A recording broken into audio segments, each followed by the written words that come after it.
Behold the power of God and enemy!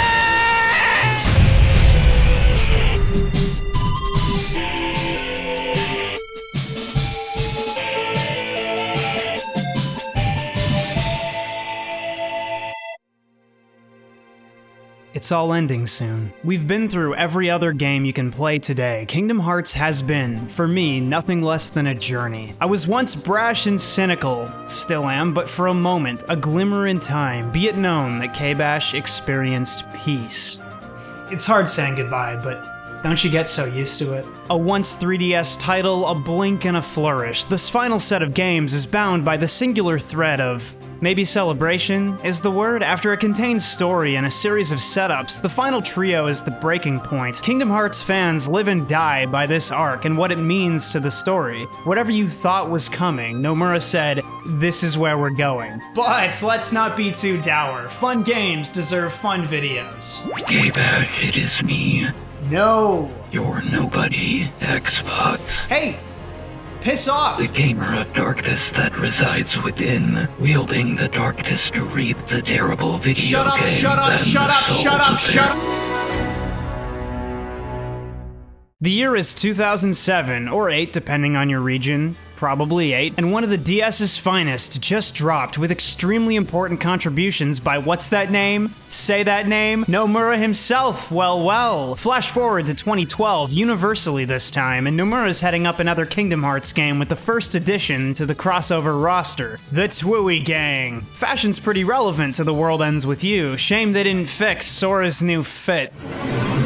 Either way, we're back to Sora and Riku again, and once again, Yen Sid himself gives them a test to prep against Xehanort's return while doing absolutely nothing of value himself. Thank you, word dispensary man. From what I understand, this title's divisive, like most after 2, but it's not hard to see why. People were hungry for 3. They were constantly thrown scraps, new plot bits, wildly different gameplay systems. Dream drops all of that, and I'd argue, the tipping point, where people decided if they were fans or done. Thankfully, time soothes those wounds, and 3's out, DLC and all, and Dream Drop exists in pristine 1080p, 60 FPS. I got the best chance to play it. So what's the take?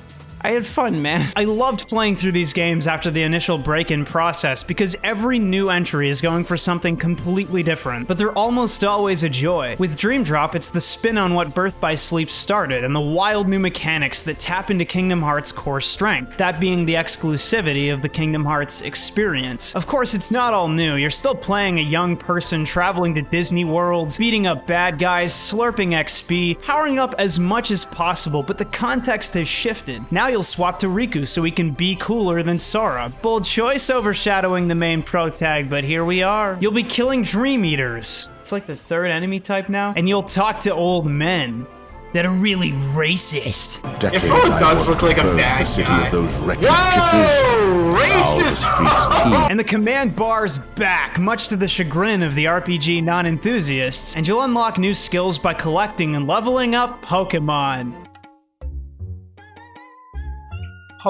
So Dream Eaters are like swimming for me. I hate the idea until I'm in the water, drowning in stat boosts, or endorphins released by exercise. You get the point. The major gameplay shakeup is having to raise a pack of rapscallion youths to power yourself up. Why? I don't know. Excessively bold choice if you ask me, but I'm here for it, okay? I like heavy rep. He's funny. And as you can see, I got really invested with names. Seriously though, you can open chests for skills as well, but if you want everything, and most of the good stuff like health upgrades and attack speed increases, you're gonna have to play the RPG. Oh, I know this. This is the sound of going insane. Fits the whole Sora's power is his friend's bit, but I don't know, sad to see a demigod shonen protagonist reduced to this. Now, it wouldn't be Kingdom Hearts without a big ol' magical thing you can do. And by the way, where the f are the drive form? And you can partner up with your Dream Eaters to do the funny thing. I like bounce. I like swing. Or if you're Riku, you can suck them up for new movesets like the form changes of Birth. I mean, they put Blade Charge back in. Basically, a game with Blade Charge is playable, at least. Swapping's a bit funny in Dream Drop, right? You don't just pick your character and play through or unlock one after another. Instead, you have a bar. The drop bar. That'll deplete and force you out of your current character once it's gone. Somehow, it's tuned to run out partway through boss fights. That's Like, really great stuff, guys. Oh god. Don't worry, you can manipulate it with items, you can claim power-ups when you drop. Shit, you can just change right back at a save point. It's really not a big deal, and I'm not sure why they didn't just force the Riku half after the Sora half and skip the whole thing. They mostly follow each other. At least it's more freedom. Ignore the hack transition, but speaking of freedom, the best thing, perhaps the worst, the most notable thing I love about this entry is flow motion. Dodge into a wall, bro, I f***ing dare you. Kingdom Hearts characters have mostly scraped by with dashes, ground, and skybound, rolls and steps, gliding about. It's time to admit we're tired. Early in the game, you're mostly bereft of special moves, at least any good ones, and because you need Poké Points to combo better, your character kinda sucks. So what if we supplemented with a little vroom vroom, you know what I'm talking about? What is this move? What is happening? It's so fun. Dude, you can ride rails and waterways, you can jump like this funny bounce from wall to wall, simply zoom. Ignore any normal interaction with the level design by exploiting infinite wall jumps. Brought Sakurai in for this one, huh? Well, I don't mind, I'm having a blast, and flow motion has several combat applications too. Sometimes they're just a little too good early game and almost erase the need to use other moves, but the system kind of fades into the background by endgame as a powerful mobility option and less a combat superstar. Admittedly, the levels are weird this time around, if we can ignore the aesthetics for a moment. Firstly, they're gigantic, at least for this series. It was really bizarre to see a game so fixed on providing mobility, featuring massive support and set pieces specifically for flow motion in a handful of levels, but entirely ignoring the concept in others. So they're empty and lifeless at times. It doesn't detract from the game being fun, it just shows there wasn't enough time, money, or it would have strained the hardware. I don't want to assume it's a lack of effort or vision. These games literally blind you with polish. Because when the game's systems and environments work in tandem, it makes for incredible only in Kingdom Hearts moments. Also only in Kingdom Hearts, the coolest Disney movie turned 3D. Also only in Kingdom Hearts, Sora experiences death. The worlds chosen this time around, like Birth, are refreshing in their antiquity. Like, they get dusty. We get scenes like this. Oh my god. Yo, really? They got Fantasia? Like, funny mushroom Fantasia? This is awesome! What? So we got a game with an established history that says, F you, I'm Pokemon. F you, I'm, I don't know, Mega Man X or something. F you, I'm all...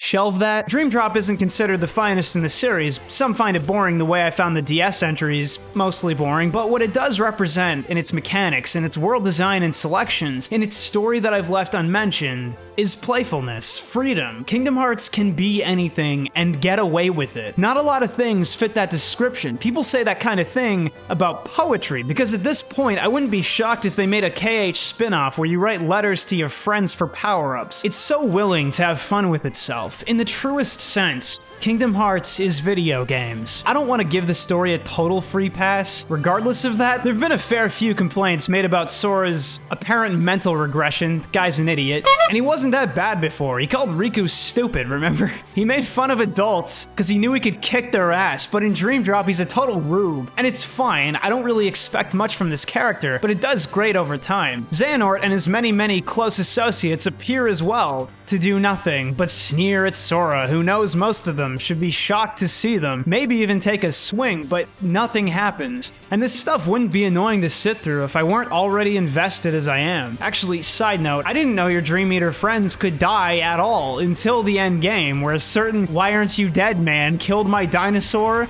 that I worked really hard to get. I liked my dinosaur. There's so many frustrating nothing scenes that could have been cool moments with a little action, any meaningful conflict beyond dudes in coats dropping vague hints about their plans. I guess they shifted budget to gameplay, what can you do? I've been avoiding broader story discussion for the secret final episode, and part of that's due to the previous game's events being fun, but not really shocking me until this game. In fact, the overarching story kinda comes to a head here. It's a watershed moment, among other cliches, and certain revelations will have some fans throwing their hands up and others holding their breath. My private narrative complaints were proven short-sighted too many times in the series to draw definitive conclusions about the tale being told here, but you'll probably need to fact-check some stuff. All I can say is, if you feel me, if you're a Kingdom cultist and you feel me on the aspects of celebration the game exudes, you're probably hyped to the moon by the crazy stuff and just want to see how far the rocket flies. Okay, I'm gonna need a space here between games. It's really important to the video. It's not that important to the video. Sometimes you play something that is a game. Preloaded in the collection you can buy now for $20, I simply cannot complain, I guess, is Kingdom Hearts .2, a Fragmentary Passage, a sub-story leading into 3, featuring Aqua, Birth by Sleep's fan favorite. I mean, apparently anyway. Droves of people told me how much they love Aqua throughout this marathon, and that's cool.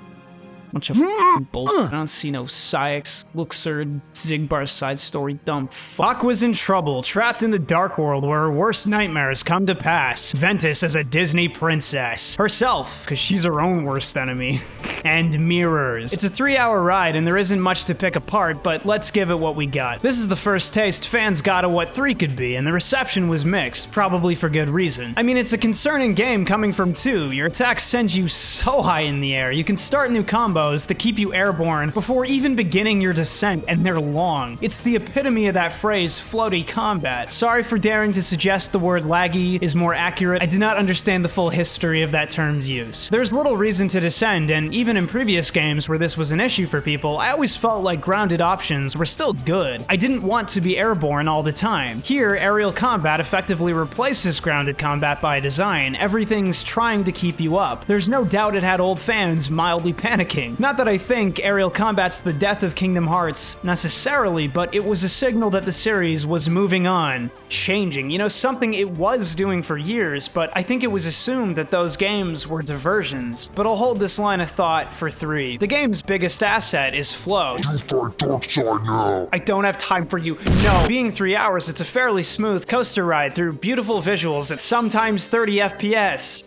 A series of light challenges, varied environments, some cool new ideas. It's not awful, especially as a package deal. I don't know, there's some clickbaity .2 is better than 3 because it's a smooth, well-designed experience opinions, but I should hope that if a dev team makes a 3-hour game, that those 3 hours are exceedingly tight. Kind of a weird comparison in general, as though KH3 weren't about making a powerful Sora, living up the adventure, you know, really basking in it, and getting to this arc's conclusion. I'll concede it's planned out better than the average single Kingdom Hearts world, making it feel like a one-shot D&D session, which is where it earns its place. My personal thing with this game, like most games, is about potential and requires knowledge of KH3, so speaking in the vaguest possible terms, in KH3, Xehanort's actual goals finally come to light, but initially I thought they were total lunacy, made no sense, and had no build-up. About 30 minutes into the DLC, Remind, Xehanort's motivations are suddenly explained, but it's done via telling instead of showing. Pretty commonly heard tip for writing effectively. Not a hard and fast rule, mind you. Exposition has its place, but when it comes to a main series villain with tons of build-up but little actually being shown, the story makes itself vulnerable to criticism from longtime fans, who have no clue why they should believe Xehanort's motivations, accept them as plausible. That's crazy with that many games of build-up. And all of that could have been resolved if the backstory to 3, this game, were about Xehanort and how he came to see so much darkness in the world. Because as it stands, the player's only seen beautiful Disney worlds, Xehanort-adjacent people causing darkness, and a few disparate, genuinely evil elements. But that's life. No reason to think the universe is uniquely awful. I get that Nomura wanted to tell this story, and Aqua fans really seem to dig it. Cat ears, gradient dress bits, yeah okay, but we might have got something truly substantial that could erase a major fault line in the next game. Of course, this is subject to time. For all I know, this complaint will be scrubbed in 3 years, with another spinoff. Kinda doubt it. I don't know how far KH3 was planned out at this time, but it's all I can think of in retrospect. Stands on its own as a thing to do. A+ for Aqua fans. Fair enough. But I'm feeling something crackling in the air, a rising pressure deep in my core. Over a decade of expectations condensed into a number of months. A yearning fervor coalescing into a single vibrant strand of light. I ride towards the door of destiny. This is what we were working towards. Our reward, the fabled Kingdom Hearts 3.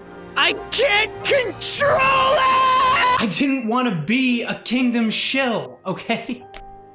Let's talk about having fun. Kingdom Hearts, from Dream Drop on and ending with 3, is a contained arc set up by mountains of previous events, gameplay systems, Fandom, it's got a lot on its plate to work through, and I genuinely don't know if any game, regardless of development time or budget, could. It's sort of doomed by the weight of expectation, and I think a certain faction of my audience is expecting me to act as a conduit for their righteous anger. But I don't think I'm your guy. KH3's discourse is particularly weird. There's a ton of, wow, I can't believe this reviewer didn't drag it for all my specific gripes. And in many ways, it feels less about integrity in covering the game and more about picking a side. The great decision for many a game experiencer, where they choose to sculpt the signal they're sending, where they draw the line, and mostly whether they're on the side of darkness or light, campy as that is, hard cynic or video game enjoyer.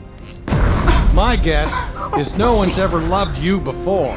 This isn't a video game. Because you know nothing about hearts and love. I could easily, as I've done many times before, pull up the short list of problems trademarked with the game, but this isn't a CinemaSins video. And it's not that those complaints some fans have, mostly KH2 diehards, are wrong. Some, especially combat complaints, are super valid, but I don't have that investment. I can't truly empathize at that level, and honestly, if you need my opinion to echo your own on why KH3 bad, you don't need a review in the first place. KH2 remains regardless. Play it at your leisure. I didn't enter this series trying to play Devil Gaidenetta because I knew it wouldn't be. This game, in fact, may be the closest thing to what I really wanted in the first place, because I like Devil May Cry, and I'm not gonna ruin that like by turning it into a chore. That goes double for Ninja Gaiden, and Kingdom Hearts is the last series I want to turn into a chore, when, at its core, it's a festive celebration of video games. So I'm left on normal mode, brain stewing in happy chemicals and free. That was a powerful disclaimer. Also, talking about this game necessitates some spoilers, but I'm holding back important things in context. So, KH3 released to some kind of reception, and while it retains design elements from the old days, it's clearly moving on, picking up and running with its own destiny. Sora begins at first level, having failed the test in Dream Drop, getting snubbed in favor of Riku, the real Keyblade Master, who will have exactly 2 slivers of screen time comparatively. It's a fine framework for Kingdom Hearts. You can't have a hero's journey without something to learn, even if Sora used to be king.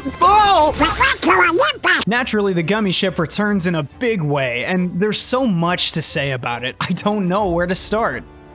One complaint that still affects a huge amount of the player base, I'd wager, is the performance, which has thankfully been cleaned up post-release to my understanding, and the game runs at a clean 60 most of the time, in 5 FPS Hercules, only dipping in high-traffic zones. Wish I had a PS4 to actually experience smooth 60 FPS, but here we are. DLC was announced on release, then offered at an extreme discount for fans who bought it within a certain time frame. It's hard to say Square's not committed to their game. Now, KH3 has some crazy levels, like the wow, this is amazing, and the gee, I don't know kinds of crazy. Both of them. I'm torn because the levels of older games never struck me as unbelievably well designed and engaging, right? They're Disney IPs rendered in 3D. We experience movie plot adjacent content, and sometimes there's light platforming and puzzles. Depending on the game, you're either led through them or kind of directionless. KH3, by comparison, has large levels, stunning environments, but are mostly fairly linear in approach, much like KH2, actually. Cutscenes dot your progression, and for every cool and momentary set piece, there's a weird, canned animation to sit through.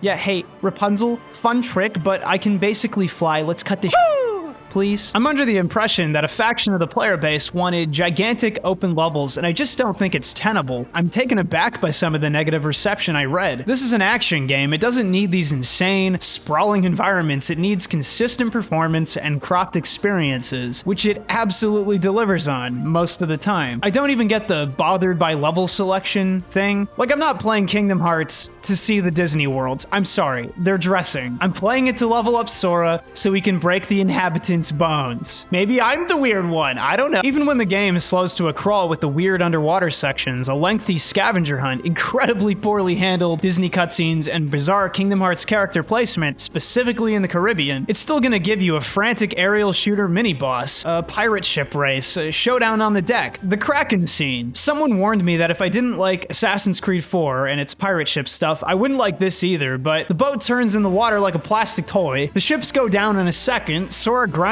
on over, no lengthy animations or waiting, the game gives you a show and moves on. It's great. And the aesthetics are on point, even transitioning away from the old style. Oh hey Nomura, got something going on? My guy, even if all us boomers have to throw up our hands to keep our seniors' discount cards, the game's drenched in a glazed layer of eye candy. I think the bulk of that angst directed at levels has to do with the series getting older. Smartphones, 3D films over 2D. Ooh, careful, Sora, you'll catch Zoomer. But they've been playing up the older stuff for a while now. Maybe it's time to move on. In fact, streamlining, expediting, all of that was another huge complaint that I do understand. People want to soak in their filth, but across the board, KH3 keeps it simple. For a game dripping with strategic potential, it's a bit of a shame that the RPG, skills, building Sora, and everything else was never easier. There's a lot less selection overall. I almost never thought twice about choosing a skill or ability to equip because the answers seemed obvious and few. It made the playthrough snappier, and frankly, I just want to hit, but the limited character building potential could hurt the long-term staying power of the experience for some. And honestly, I'm scared to talk about the combat because there's a rumbly in my tumbly telling me there's this absolute heap of issues that I'm burying with brain chemicals that I will bring up. But I think you could say the same for most games, and KH3 does some things so perfect for the series, I just scream like Seal.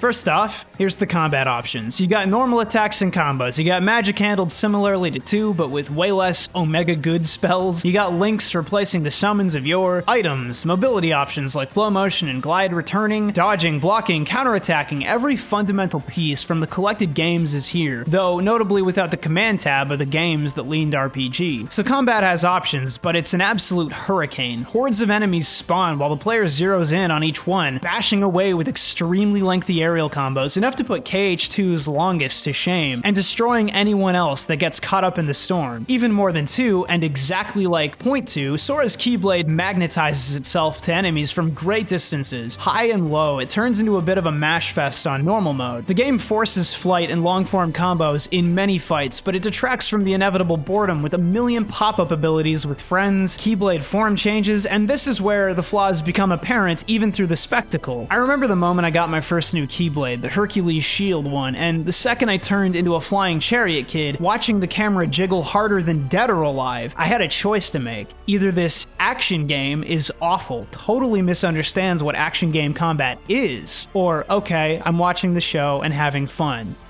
I picked the latter. Not every form change is bad. A lot of them suffer from miserable inconsistencies with bosses, stunning bosses long enough to hit your combo finisher, hitbox weirdness appropriately rewarding the player for using them at all, but it's hard to complain when normal difficulty doesn't care what you use and just lets you vibe. And it's rewarding in its own way. Like I said, the combos may be long, but it means that combat always feels like you're building up to something. There's a genuine excitement in build and release gameplay, you know? But God, if there were a time for the word floaty. The game knows it's about long, lazy strings now, and revenge values for bosses reflect this. The overall game is less tight. You'll die less immediately in most fights than you would screwing around in 2, but mastery of the game compared to 2 has diminishing returns. The player's constrained by a laggy moveset and somewhat unclear hitboxes, on top of limited customization. And dude, I can't imagine crit mode in 3 with the giant bosses, the annoying fights, the extreme camera close-ups with tons of enemies flitting around, weird hitboxes. It was so much easier letting this stuff go in the RPGs. But this being the follow-up to one of the most long-standing action games, with some really f***ing incredible mechanics, it's a bit of a letdown. The more research I did, the sadder I got. Sure, the game isn't taking all your defensive options away. Not really. You can air dash and block and use items, but why isn't there a way to rapidly descend? I can't imagine it'd break the game.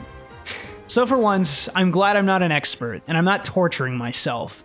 I'm letting go. I wouldn't be a fan of Kingdom Hearts. I wouldn't even like the series if I were fixated on one game and its successes, right? RE4 is my favorite game, and not a single other entry cracks top 20, but I do like Kingdom Hearts. The series was always about camp, capital A anime, good vibes, the dumbest crap, played profound. I reiterate, Kingdom Hearts is video games. Sometimes the darkness compels you. Breathe deeply and choke on the failures of the Osaka team. I hear you. I acknowledge you. But I'm not you. The light shines with a singular hope.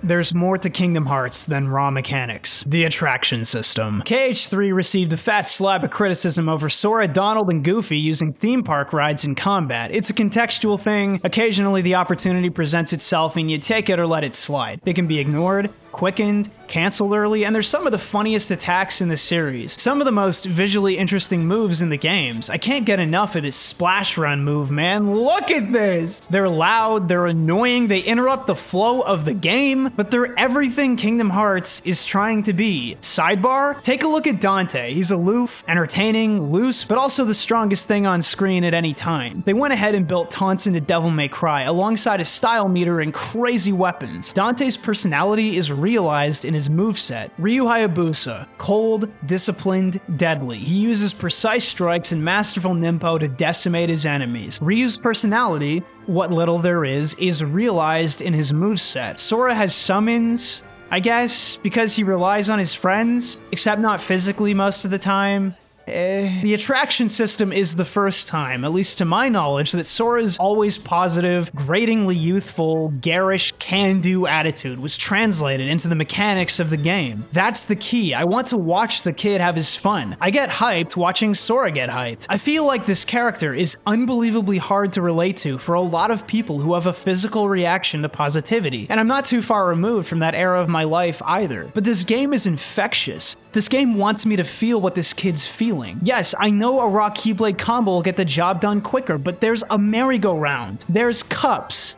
Get in the cups. Spin. And it transcends battle mechanics. It's about the imagery. It's summoning a gigantic laser tower on a pirate ship to zap darkness dead. It's dancing with townsfolk because it's funny. Bowling Mike, Yeetus Finitas, ride the rocket, fly your ship into the sky.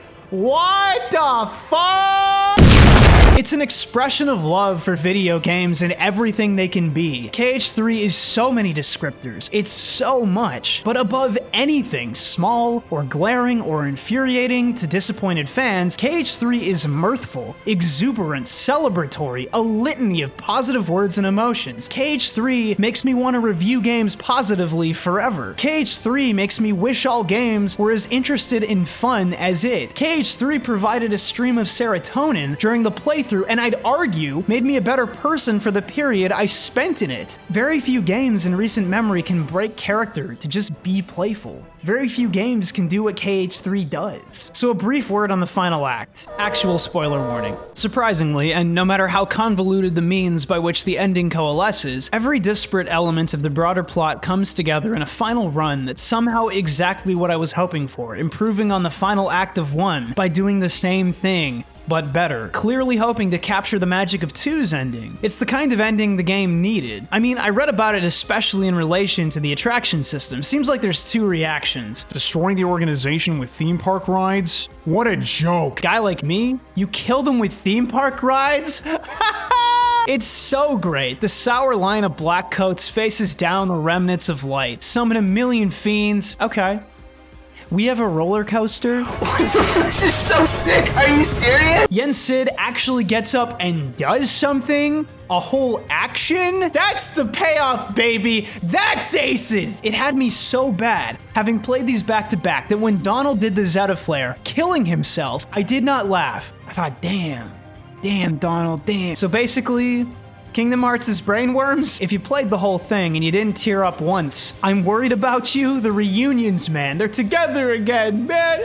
Oh, fuck. It's so much fan service. I know that betrayed fans exist, but in what fandom are no fans betrayed? The Keyblade Shmup section, my God. The attention given to every facet of this absurdly long journey. It's a bit of a unicorn, something that shouldn't be able to exist, but does. And with the Remind DLC, almost every immediate fan complaint, from Kairi to Xehanort to extremely hard boss fights, is dispelled. So, let me level with you.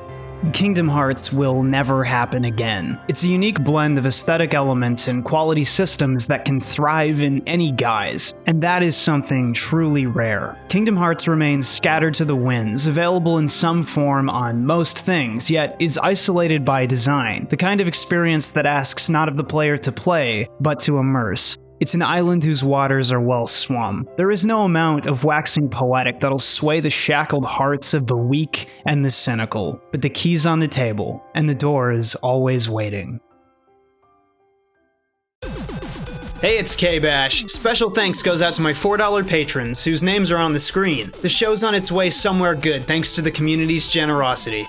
And special thanks goes out to my extra generous patrons who are 1307, Andy Blarg, Azero, Basement Dweller, Beverage Crisp, Boha, Brandon, Brios, Cal, Caesar T, Chief, Cordant, Chris A, Cody Golden, Corgi the Lad, Couch MOBA, CW Glassworks, Kyle Lapreed, Daddy Dagoth, Dakota Storm Jones, Dara, David Castillo, Demon, Den Het, Don't Worry About It, Dylan Coffee, Annex, Exa, Frankenstitch, Glyph Seeker, Guard Corey, Gucci Plant, Hatsune Miku's Crack House, Harkaj, Heeman Gamin Station, Huey, Ingenious Clown,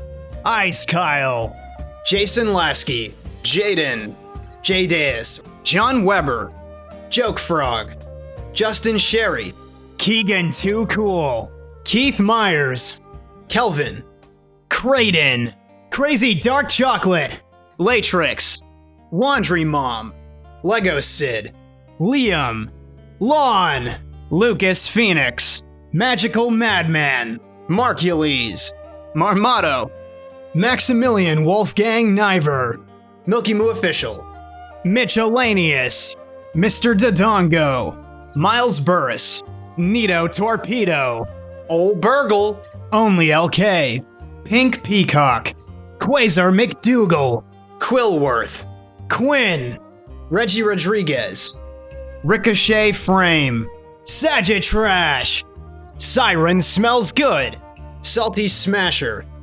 Sekai no Awarida, Seamus Nerd, Shod, Simp God, Special Children, Spooky Grimalkin, Sublime Cataclysm, Super Sandwich Guy, Tenken Zephyrborn, TFY Lex, The Big Bubby, The Salt Knight, They Call Me Gambit, Thrips Heartrop, Travis Edwards, Twiddle Chungus, V01156, Venom, Viewers Like You, Vic, Walter Taggart, Waposa, Weeb Trash, Well Shit, Yay Kundo, Zachary V, Zanaso, Zane the Impure, Zane the Pure, Zed Slayer Gamer.